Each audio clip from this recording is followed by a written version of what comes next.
Tanggapan gua tentang Danantara. Menurut gua kalau Indonesia bisa bikin sovereign wealth fund sekelas Abu Dhabi dan China Investment Ya, atau Norges Bank punya dan benar-benar dikelola secara dengan proper, bro. ya, Bisa returning 7,5% sampai 8% per tahun. Wah, it's gonna be very big for Indonesia menurut gua. Ini akan jadi suatu terobosan karena ini dulu yang dicetuskan sebenarnya sama Profesor Sumitro, bro. yes, Sebenarnya yang pertama mencetuskan ide ini ya. Jadi Indonesia tuh harus memang punya, ini juga ide gue sebenarnya dulu. yes. Gue selalu bilang sama kakak, kenapa Indonesia punya kecil ya, Indonesian Investment Authority INA-nya tuh kecil. Ya, Jadi ini saran kita ya teman-teman, kalau misal Danantara dibuka kayak Norges Bank nih, diupdate 13 kali per detik ya. Ini Norges Bank punya, dalam NOK itu mata uangnya mereka. Dan itu coba scroll ke bawah dulu, kita bisa lihat ke cara investasi mereka gimana aja. Mereka invest di 3 ya kan, public equity, tapi di luar dari Norway, bro. Jadi mereka nggak invest yang domestik. Mereka invest di 9.000 company di luar negeri. Gue bahkan masih hafal nih holdingsnya.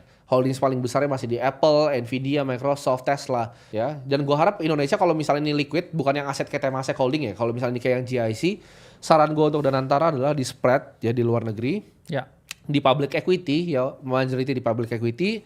Kalau di bondsnya mungkin karena pasti perlu ada fixed income, bro, karena mereka akan narik ya sekitar mungkin. Kalau di Norway ini mereka tarik ada limitnya, setahu gue 1-3%. Jadi mereka invest di bondsnya treasury-nya Amerika, mereka invest di bondsnya Jerman, mereka invest di bondsnya Jepang, ya. mereka invest di treasury-nya Monetary Authority of Singapore, MAS Singapura. Jadi kalian bisa pakai strategi yang dipakai sama Norges Bank ini, karena menurut gue ini one of the best ya, bro ya. Ini menurut gue cara kalian bisa kelola apa dengan baik. Kalau misalnya ada pihak stakeholder dari pemerintah yang mau dengar, menurut gue adalah kita copy yang already works ya. Jadi jangan terlalu invest heavy dulu di renewables karena teknologi masih berganti, bro. Jadi Yes, belum dan tentu PLTS sekarang tuh lebih efisien. butuh waktu juga buat mengedukasi juga ya, Betul. tentang energi terbarukan, apalagi di third world country ya. Betul banget. Realisasi realnya menurut gua batu bara is still a cheap option untuk sekarang.